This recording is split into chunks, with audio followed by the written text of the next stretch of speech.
안전의 제도도 어떤 선진 시스템이 도입이 돼야 되거든요. 그러나 더 중요한 것은 아무리 좋은 안전 제도라도 우리 국민이 지켜지지 않으면 그 좋은 안전 제도가 무용지물이 됩니다. 설령 반대로 아무리 좋지 않는 제도다 하더라도 국민들이 안전하게 행동하면 또 안전해지거든요. 네. 그러나 우리는 국민 몸도 아니요. 어떤 정부는 정부대로 좋은 제도를 도입하고 또 국민은 국민대로 안전의식이나 이런 안전무지를 타파하면 정말 행복하고 안전한 대한민국이 될 수 있다라는 말씀 드립니다. 실시간 재난안전정보 안내방송 재난안전 119 안전토크 시간입니다.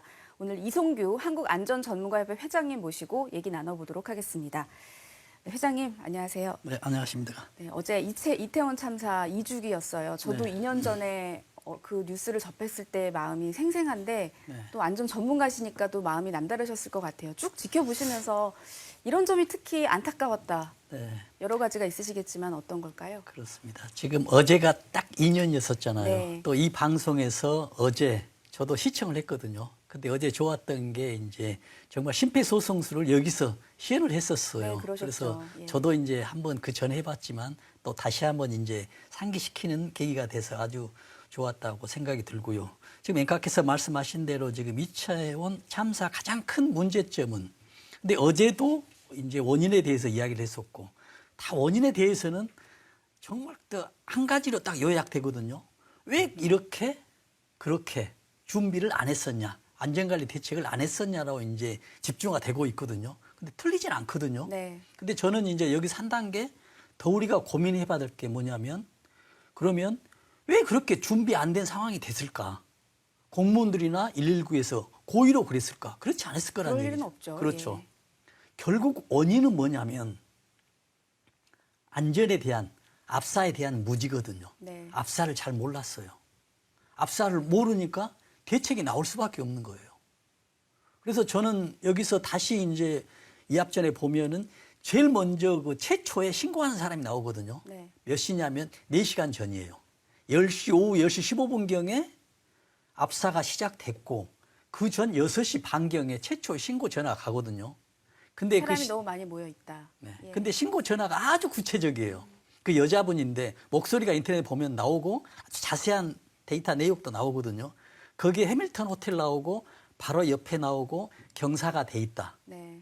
또 바로 그 옆에 그 골목에 있는 곳에 젊은이들 가는 클럽이 있거든요. 클럽은 평상시에도 입장객들이 줄 서는 곳이에요. 근데 사람들이 많다라까지 얘기가 나오거든요. 마지막에 압사될 것 같습니다라고 나옵니다. 아, 그렇군요. 4시간 전에. 그럼에도 불구하고 대책이 늦었다는 얘기는 압사무지. 저는 조금 더 가서 압사무식. 네. 학교에서 가르쳐주지 않았어요. 그러니까 알 수가 없잖아요.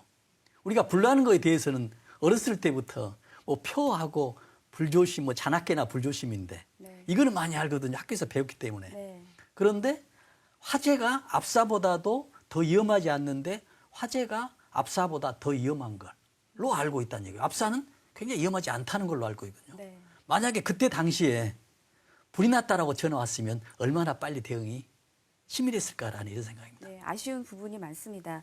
이게 사실 그날 이태원에 많은 분들이 모였던 것은 뭐 원인 분석에서 여러 차례 나왔던 얘기이기도 합니다만 그 전에 이제 코로나로 많은 분들이 네. 외출이 좀 어려웠던 부분도 있었겠고요. 특히 이제 10월 마지막 날을 미국에서 보내는 이제 헬로윈 데이 축제로 많은 분들이 몰려 나오셨던 건데 그래서 그 1년 뒤인 일주기 때는 사람들이 다시 그렇게 많이 모이진 않으셨다가 네. 지난 주말에는 좀 많은 분들이 모이셨던 것 같아요. 뭐 네. 경비도 강화되긴 했는데 그때 당시 영상을 먼저 보고 얘기를 이어가도록 하겠습니다.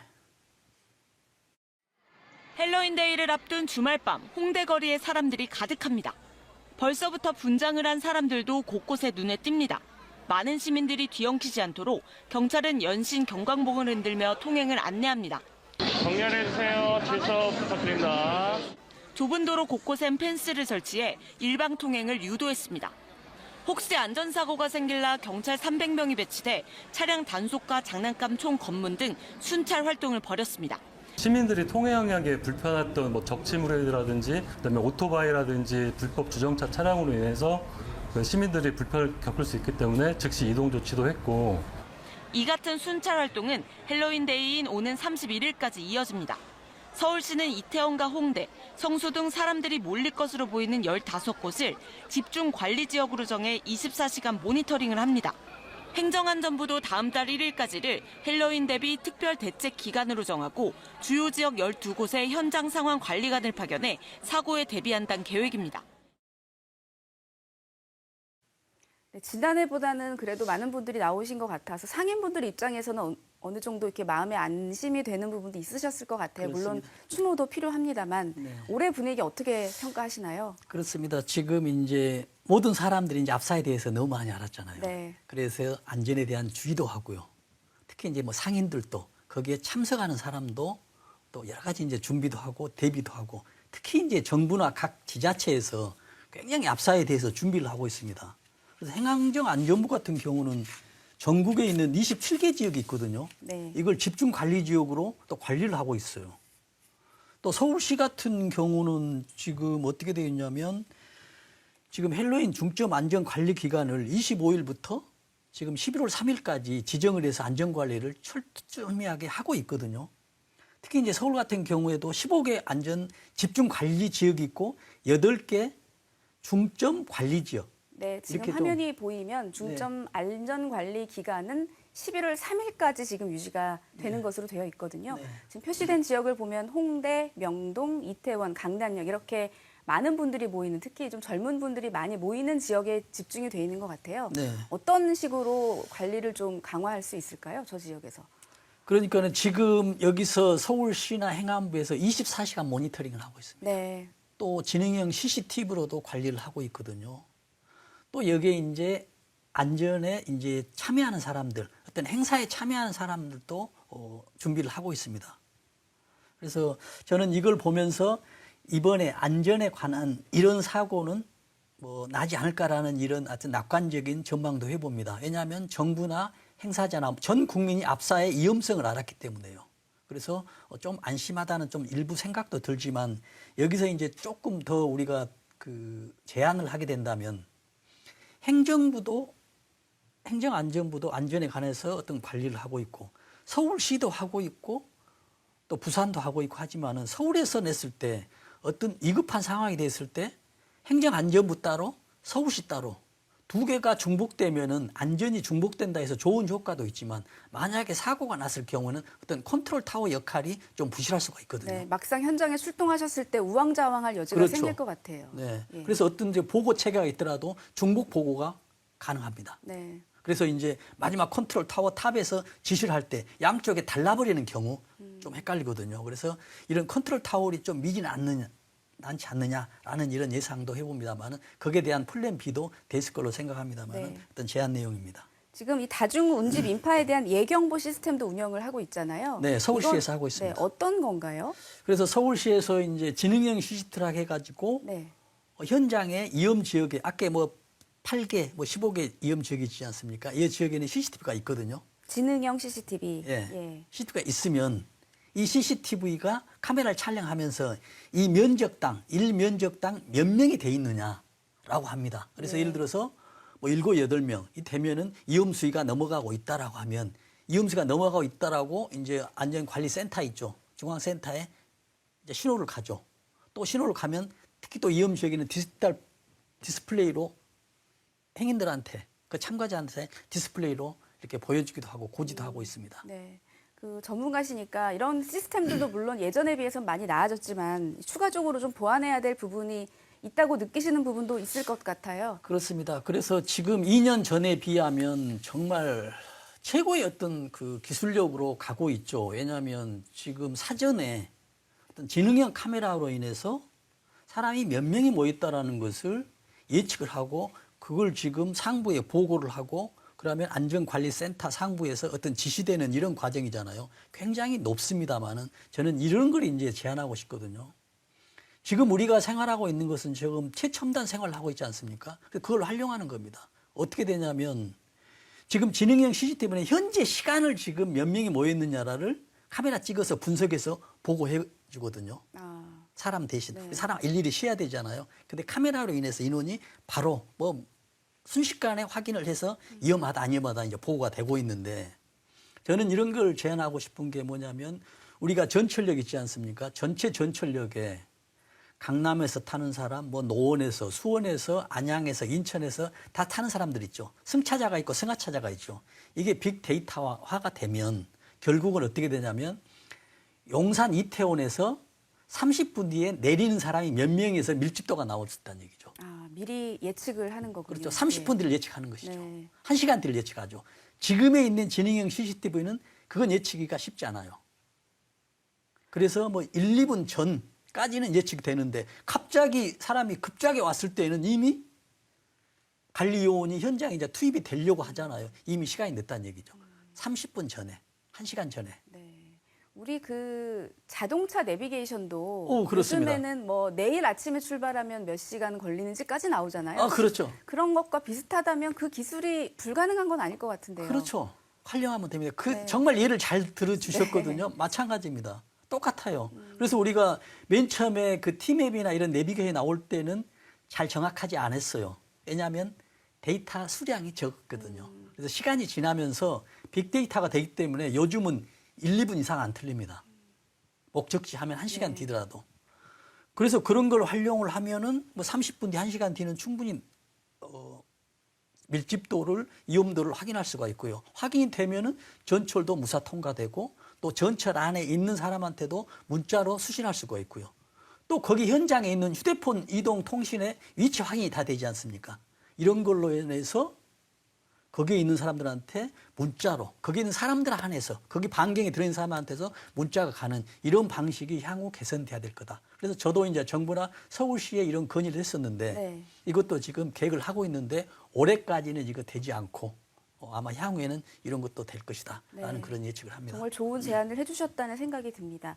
그리고 이제 2년 전의 상황을 복귀해 보면 그 이태원 참사가 일어났던 전후의 시간에 휴대전화가 잘 터지지 않았다라는 보도들이 나왔어요. 이제 뭐 트래픽 과잉 네. 뭐 이렇게 이해를 해야 될 것 같은데 그런 대형 재난에서 그런 필수적인 연락 통신망이 두절된다는 거 심각한 문제가 아닐까 싶은데요. 그렇습니다. 정말 이게 아주 심각한 내용이죠. 실제 근데 이런 현상이 발생을 했었어요. 왜냐하면 우리가 지금 무선으로 사용하고 있지만은 지금 우리가 케이블 용량이 있거든요. 광 케이블로 지금 데이터 전송이 가고 있는데 이 양이 어느 정도 오버가 되면 과잉 트래픽이 되거든요. 네. 그런데 그걸 넓혀야 된다는 얘기죠. 우리가 이런 게 있죠. 지금 서울에서 부산을 가는데 중간에 고속도로가 차가 많이 막히면은 먹통이 되지 않습니까? 정체가 되면 그런 상황이거든요. 근데 직전후에 이런 상황이 벌어졌다라고 합니다.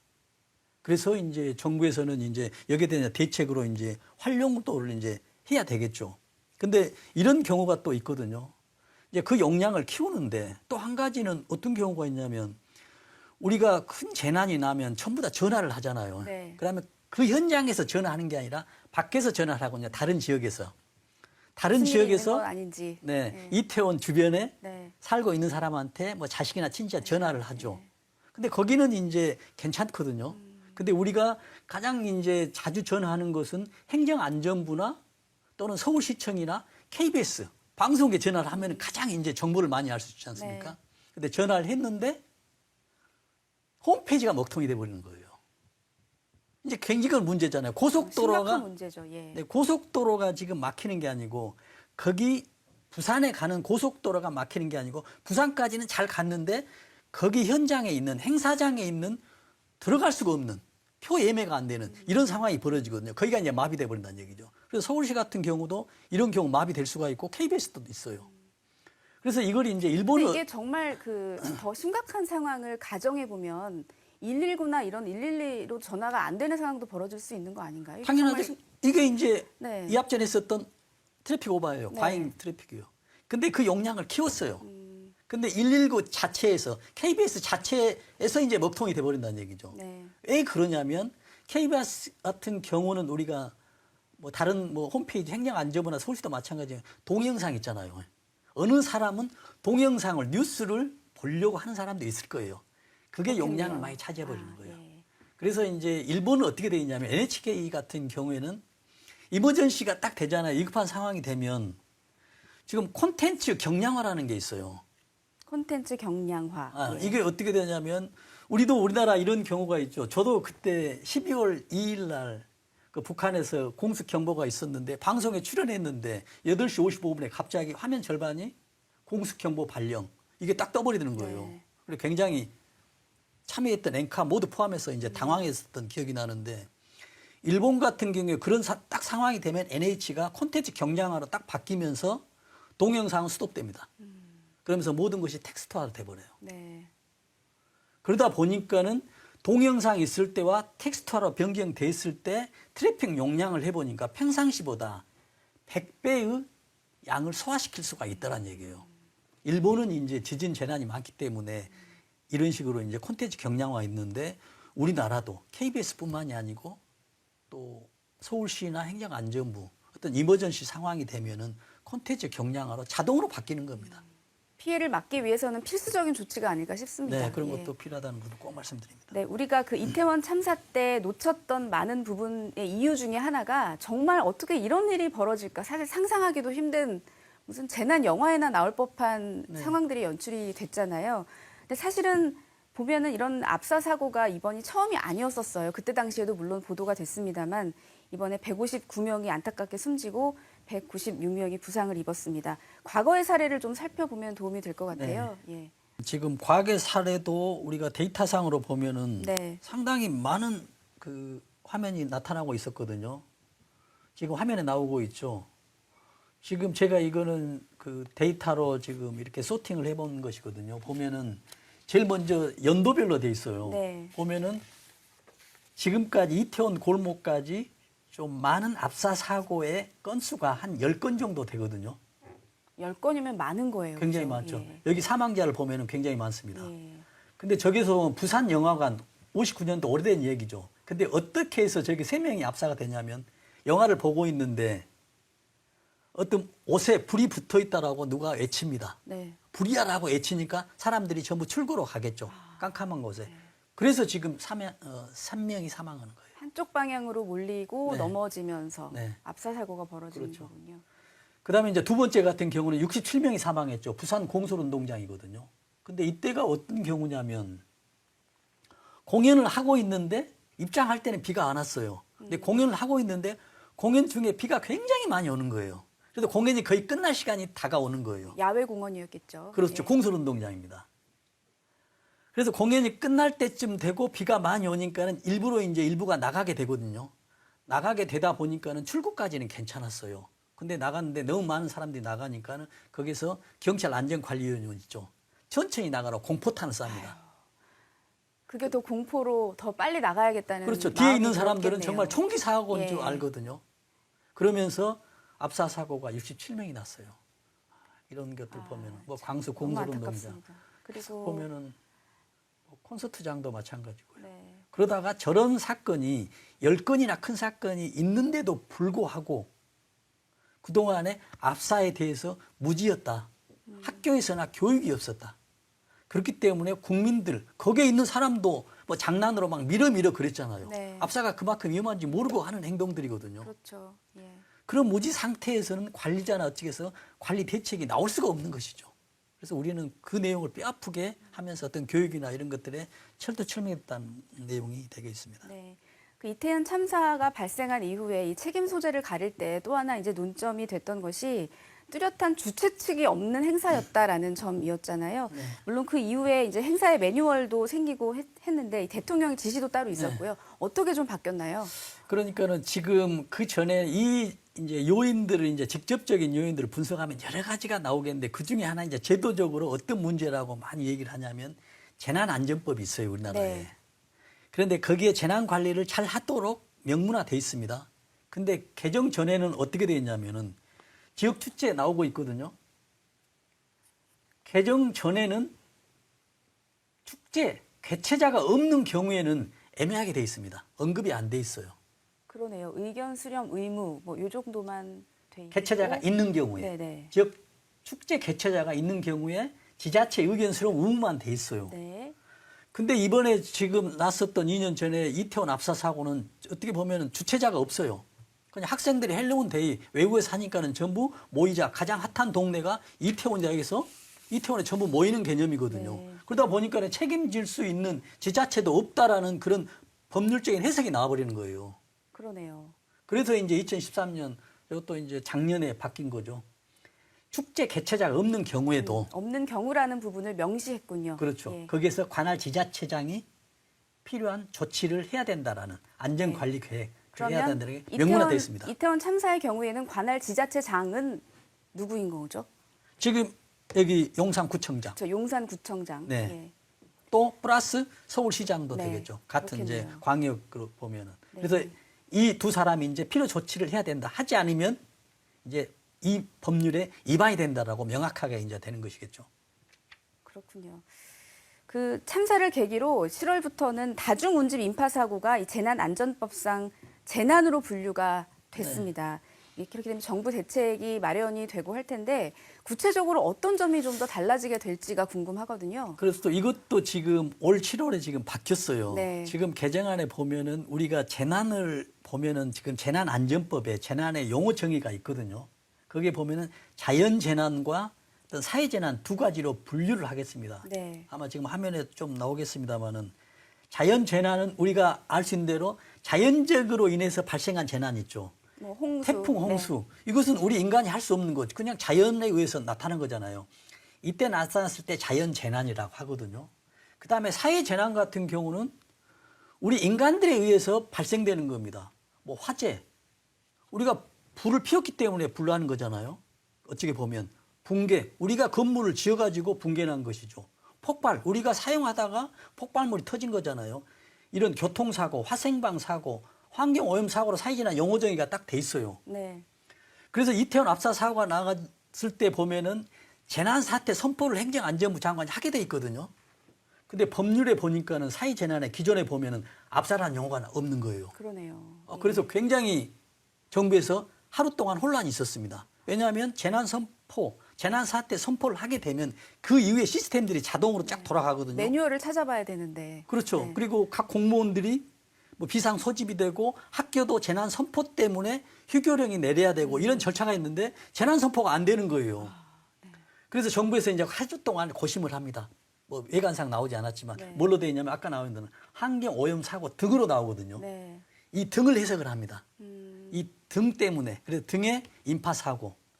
그래서 이번에 이제 올해 7월 17일부터 이제 바로 시행되는데 거기에 등 앞에 다중운집 인파 사고에 의해서 발생했을 경우도 사회 재난이다라고 해서 이렇게 법률이 긴급하게 바뀌어져 있고요. 혹시 이 다중운집 인파 사고라는 정의 안에 압사 이외에 다른 것도 들어갈 여지가 혹시 있을까요?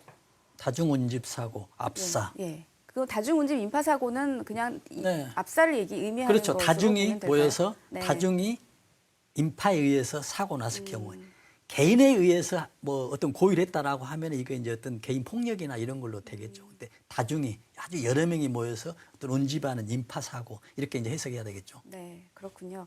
그 이태원 압사 참사 사고와 같은 그런 전례 예전에 있었던 비슷한 압사 사고들을 앞서서 좀 몇 가지 소개를 해드렸는데 그 안전 전문가시니까 인파 사고가 이럴 때는 좀 위험 신호다. 네. 우리가 이런 걸 좀 기억하고 있으면 왜냐하면 특히 서울에는 밀도가 워낙 높기 때문에 네. 그렇게 많은 사람들의 틈에 낄 일이 참 많잖아요. 정말 그 중요한 질문 내용이거든요. 네. 정말 이것도 좀 우리 시청자들하고 꼭 공유하고 싶은 내용입니다. 우리가 생활하면서 그 밀집도가 가장 높은 곳이 지하철 안이거든요. 그렇죠. 출퇴근 지하철. 지하철 안이죠. 네. 그런데 지하철 안에는 아직까지 압사사고 하나도 없었죠. 그러네요. 네. 앞으로도 저는 없을 걸로 봅니다. 왜냐하면 목적이 뭐냐면 전철 안에 타는 것이 목적이에요. 목적지에 똑같이 도달했잖아요. 네. 그러면 사고 나지 않습니다.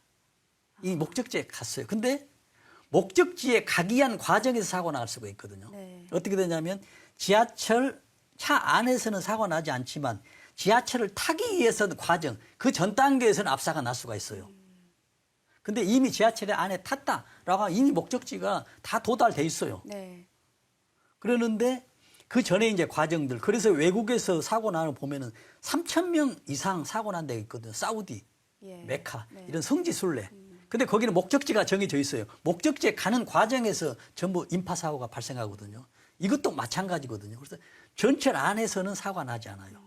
결국 지금 어떻게 볼 수 있냐면 어느 행사장에 다중이 모이는 곳에 가면은 목적지가 있어요. 행사장에.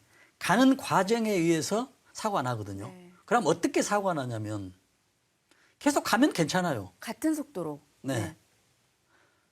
같은 속도는 가장 좋겠죠. 근데 속도가 느려지더라도 가면 괜찮은데 어느 순간에 속도가 멈추는 거예요. 네. 사람들마다 방향이 조금씩 다를 수도 있고요. 네. 멈췄다는 얘기는 물이 흐르다가 어느 순간에 안 내려간다는 얘기잖아요. 네. 멈췄다는 얘기잖아요. 사람도 마찬가지거든요. 그때 흘러가는 거예요, 사람들이. 가는 사람이 안 가는 거예요. 그러다 보면은 뒤에 있는 사람들은 앞에가 멈춤인지를 모르죠. 그렇죠. 계속 밀고 오죠. 네. 결국 밀고 오죠. 저 뒤에 있는 사람들은 또 상황을 모르죠. 더 계속 모르겠죠. 힘이 점점 밀려지거든요. 예. 그래서 안전관리 대책도 외국에서는 홍콩이나 일본에서도 외국에서도 이런 일이 많이 있었거든요. 대책을 세울 때 어떻게 하냐 안전관리자들이 딱 멈추잖아요. 그러면 앞으로 가세요. Keep going, keep going. 계속 이걸 외칩니다. 네. 그래서 이런 행사장에 가잖아요. 야외 서는 거. 외국 같은 데 가면은 행사장에 멈출 시간이 없어요.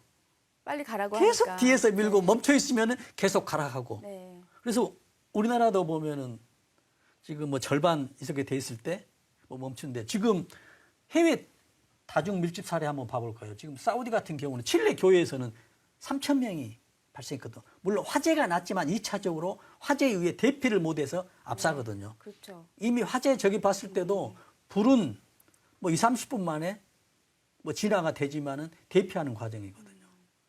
지금 사우디 2024년이죠. 올해 6월 달이죠. 1,081명이 성지순례에서 온열 질환으로 1,081명이 사망했어요. 지금 사우디 같은 데 보면은 3번 있죠. 3번 사우디죠. 1,426명 사망했죠. 90년 7월에. 네. 또 그 밑에 보면은 사우디 메카에서 94년 5월에 270명. 또 98년도에 또 118명 사망. 또 2004년도에 250명 사망. 또 2006년도에 360명. 또 2015년도에, 2024년도에 사우디는 거의 매년 연례 행사처럼 이렇게 사고가 많이 납니다. 그럼에도 불구하고 또 대책이 안 돼요. 왜냐하면 저 나라는 압사에 대한 안전지수가 굉장히 낮다. 대책을 세우지 못하고 있다. 이것도 어떤 그 국가의 안전관리 어떤 능력이라고 볼 수가 있죠. 또 세웠더라도 그만큼 수십만 명, 수백만 명들이 모여들기 때문에 어떤 국민들이나 여러 가지 어떤 재택들이 좀 필요하다고 네. 봐야죠. 그 어떤 지자체나 정부의 대책에 앞서서 개인들이 인파가 많이 모인 곳에 자기의 몸이 속해 있을 때 조심해야 될 점은 갑자기 멈추는 걸 막아야 된다. 그렇죠. 뭐 이렇게 이해를 하면 될까요? 그렇죠. 멈췄다라고 하면 이미 문제가 있다. 네. 그래서 이제 뭐 대피를 해야 된다. 어떤 다른 곳으로 가야 된다. 이런 인식을 가져야 됩니다. 네. 그리고 미는 건 정말 하지 말아야 될 것 같아요. 그렇죠. 미는 앞에 것은. 어떤 상황이 모르니까. 그렇죠. 네. 그래서 이제 이런 경우가 있죠. 이제 만약에 그러면은 밀렸는데 내가 여기서 이제 다른 데로 대피를 못 할 때 있잖아요. 이미 눌리고 있어요. 네. 내가 이태원 압사 현장에 있었다라고 한다면 어떻게 할 거냐. 이게 이제 굉장히 중요하잖아요. 그렇죠. 예. 특히 이번에 그 봤을 때 159명 중에 3분의 2가 여성이었어요. 102명이. 남성이 3분의 1. 결과적으로 어떻게 보냐면 좀 힘이 남자들은 세잖아요. 그렇기 때문에 이제 남자들이 많이 여자들이 이제 피해를 보고 사망자가 있었다 굉장히 안타까운데 그러면 그랬을 때 여자라 하더라도 이제 좀 어떤 방향성 이런 게 굉장히 중요하거든요. 지금 우리가 앞에서 밀려온다라고 했을 때 정면을 했을 경우에는 가슴이 압박이 되잖아요. 네. 이럴 땐 좀 피해야 되겠죠. 호흡에 바로 영향이 있겠네요. 그래서 약간 측면으로. 그래서 네. 훌륭한 좋은 영상이 화면인데. 나오고 있는데요. 네. 예. 약간 측면으로 하는 게 가장 좋죠. 저런 식으로 그 호흡할 수 있는 통로를 확보하는 거군요. 그렇죠. 통로를 확보하면서 또 외부 힘을 네. 어깨로 인해서 예, 이건 넘어졌을 경우군요. 넘어졌을 예. 경우죠. 넘어졌을 경우도 가장 중요한 건 머리도 중요하지만 머리는 일차적으로 단단한 어떤 뼈로 돼 있기 때문에 머리도 중요하지만 더 중요한 거는 우리가 호흡기 가슴, 확보. 숨 쉬는 이곳이 안 되기 때문에 여기서 이제 굉장히 중요하다는 얘기죠. 네, 그렇군요. 호흡기 확보에 신경을 쓰는 것이 가장 중요하다. 이렇게 이해를 하면 될 것 같습니다. 그 안타까운 이태원 참사 2주기를 맞아서 이태원 참사 얘기는 여기까지 하도록 하고요. 이제 10월 30일 또 하나 기억해야 할 안타까운 사고가 있었습니다. 1999년에 있었던 인천 인현동 호프집 사고 기억하시는 분들 많으실 텐데 관련 영상 먼저 보고 얘기 나누도록 하겠습니다. 불이 난 것은 어제 저녁 7시쯤 4층 상가 건물이 순식간에 화염에 휩싸이면서 대형 참사로 이어졌습니다. 현재까지 사망자는 55명, 또 70여 명이 크게 다쳐 병원에서 치료를 받고 있지만 상당수는 중태입니다. 희생자는 대부분 주말을 맞아 호프집을 찾은 중고생들이었습니다. 어제 불은 공사 중인 지하 노래방에서 깨진 전등이 스파크를 일으키면서 불꽃이 신호통으로 옮겨붙어 일어났습니다. 펑 하는 소리와 함께 불은 계단을 타고 삽시간에 건물 전체로 번졌습니다. 아니 그냥 불길이 올라가는 것만 봤어요. 어디로요? 그냥 계단을 타고 불길이 확 올라가면서 막 피고 난리가 났죠. 불이 나자 1층 음식점에 있던 10여 명은 출입문을 통해 대피했고 3층 당구장의 20여 명은 유리창을 깨고 아래로 뛰어내려 목숨을 구했습니다. 문제는 2층 호프집. 어린 학생들은 전기가 끊어진 암흑천지에서 문이 잠겨 밖으로 나가지도 못하고 발만 동동 구르다 하나둘씩 연기에 질식돼 쓰러져 갔습니다. 말 그대로 아비규환의 상황이었습니다. 여자애들 비명소리 좀 들리고요. 깨지는 소리, 터지는 소리 막 이런 거. 불길이 잡히기까지 걸린 시간은 불과 20여 분. 그러나 탈출구가 없었던 데다 내장재가 타면서 발생한 심한 이독가스로 피해는 예상외로 커졌습니다. KBS 뉴스 김태선입니다. 네, 피해가 정말 엄청났습니다. 사망자가 56명, 부상자가 78명. 건물에서 불이 났는데 이 정도 사고 결과로 이어진 것은 정말 기록적인 게 아닐까 싶거든요. 왜 이렇게 피해가 컸던 건가요? 그렇습니다. 정말 안타까운 현실인데요. 네. 저는 이걸 보면서 이제 우리가 이제 시대적 배경을 보면은 우리가 1990년도에 1인당 국민 소득이 $10,000를 달성하거든요. 근데 그 전에는 80년대는 $2,000예요. 5배. 폭증하는 시대거든요. 이 1990년대가. 네. 그래서 그 다음에 이제 우리가 IMF를 맞았지만은 그런데 이렇게 이제 국민 소득이 올라가니까는 여러 가지로 건설 현장이든 건물들이 5층짜리 건물들이 이제 10층, 20층으로 이제 늘어나는 시대거든요. 아파트도.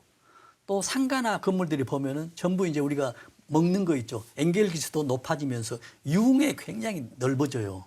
근데 이 건물이 어떤 건물이냐면 지하 1층이 노래방입니다. 그 다음에 1층이 고깃집, 식당 먹는 데예요. 네. 또 지상 2층이 지금 사고 난 호프집이거든요. 네. 창문이 없었다고 하고요. 네. 예. 3층이 당구장입니다. 네. 이 건물인데 불이 어디서 났냐면 지금 지하 1층 노래방에서 발화가 시작됐거든요. 근데 거기가 무슨 일을 하고 있었냐면 지하 노래방이 실내 장식을 하고 있었어요. 실내 개조를. 그러다 보고 이제 작업자들이 퇴근을 하고 거기에 있는 알바생들이 이제 저녁에 노래방이니까 출근했을 거 아닙니까? 좀 지저분하니까 페인트가 바닥에 있었겠죠. 이제 신나를 가지고 페인트를 벗겨요. 근데 그 과정에서 또 어떤 사람은 타인배를 피웠겠죠. 이게 이제 화근이었거든요. 네. 우리가 신나 하면은 페인트를 녹이는 휘발성이 있기 때문에 신나 자체 뚜껑만 열어놔도 아무것도 하지 않아도 지금 유증기가 꽉 차서 불이 나는 그런 상황이 되거든요. 네. 그러다 보니까는 1층에서 불이 납니다. 근데 2층을 올라가니까 이제 앵각께서 말씀하신 대로 창문이나 이런 게 아무것도 없어요. 네. 오직 계단 하나만 있는데 계단에서 연기가 올라오는 것이죠. 그래서 56명이 2층에서 다 사망합니다. 3층에서는 이미 유리창으로 넘어와서 뛰는 사람도 있어서 다치는 사람도 있었지만은 죽는 사람은 없었거든요. 근데 2층에서는 아무 계단이 없어요. 그래서 불행하게 그 현장을 나중에 보니까는 환풍기 있죠. 네. 환풍기 밑에가 죽는 사람이 전부 쌓여 있었어요. 아우, 환풍기로 안타깝습니다. 예. 나가려다가 그래도 햇빛이 보이는 것은 거기였는데 그 주방에 그 밑에 많이 쌓였다는 이런 안타까운 현실이 있었습니다. 네. 이제 25년 전 일이기도 하고 그 이후에 많은 대책들이 있어서 그때랑은 물론 상황이 많이 달라지긴 했습니다만 그래도 우리가 인천 용현동 화재 사건을 계기로 좀 이런 것들을 기억을 해야 되겠다. 어떤 점들을 좀 교훈으로 마음에 되새길 수 있을까요? 그러니까 지금 이제 좀 전에 말씀드렸던 우리 25년 전 우리 당시 대한민국의 안전의 현 주소입니다. 네. 근데 그 건물이 어떤 건물이었냐면요. 그해 3월 달에 안전기둥 매달로 영업장을 폐쇄를 했는데 그걸 폐쇄를 하지 않고 불법 영업을 했던 거예요. 불법 영업했던 게 어떤 공무원들이나 관할 정부 있죠. 여기하고 뇌물이 돼 있다라고 이렇게 인터넷상에 나오고 있습니다. 그런 상황이었어요. 또 고등학생들이 그 건물에 출입을 했거든요. 교복을 입고. 이거 말도 되지 않지 않습니까? 우리 25년 전 이야기입니다. 네. 아까 말씀대로 정말 스프링쿨러도 없었고 비상구도 없었던 2층이었습니다. 그래서 이번 이제 사건을 보면서 이제 말씀하신 대로 어떤 생각이 저는 들었냐면요. 정말 한순간의 불안전한 행동이 정말 수십만 명의 목숨을 앗아가는 그런 정말 재난이 될 수 있다라는 걸 지금 상기시켜 줬고요. 저는 이걸 보면 또 이런 생각을 했거든요. 안전이 무엇보다 중요하다고 생각하는데 감지를 못하고 있어요. 중요한지를. 특히 요즘 이제 건강이 굉장히 중요해서 일요일날 같은 데 보면 전부 건강 프로입니다. 맞아요. 예. 근데 건강보다 저는 더 중요한 게 안전이라고 생각하거든요. 맞습니다. 네. 왜냐하면 건강은 이상 신호가 있으면 우리한테 몸에 이상 징후를 주는데 안전은 아무것도 없습니다. 갑자기 가다가 다리가 뚝 내려가든지 갑자기 밑에서 뭐 불이 난다든지 있을 경우에 어떤 방법이 없어요. 그래서 그런 차원에서 이런 요 방송도 굉장히 중요하는데 저는 이렇게 생각합니다. 지금 안전의 어떤 제도도 어떤 선진 시스템이 도입이 돼야 되거든요. 그러나 더 중요한 것은 아무리 좋은 안전 제도라도 우리 국민이 지켜지지 않으면 그 좋은 안전 제도가 무용지물이 됩니다. 설령 반대로 아무리 좋지 않는 제도다 하더라도 국민들이 안전하게 행동하면 또 안전해지거든요. 네. 그러나 우리는 국민 몫도 아니요. 어떤 정부는 정부대로 좋은 제도를 도입하고 또 국민은 국민대로 안전의식이나 이런 안전무지를 타파하면 정말 행복하고 안전한 대한민국이 될 수 있다라는 말씀 드립니다. 네. 아무리 강조해도 지나치지 않은 안전 얘기 오늘 이송규 한국안전전문가협회 회장과 말씀 나눴습니다. 감사합니다.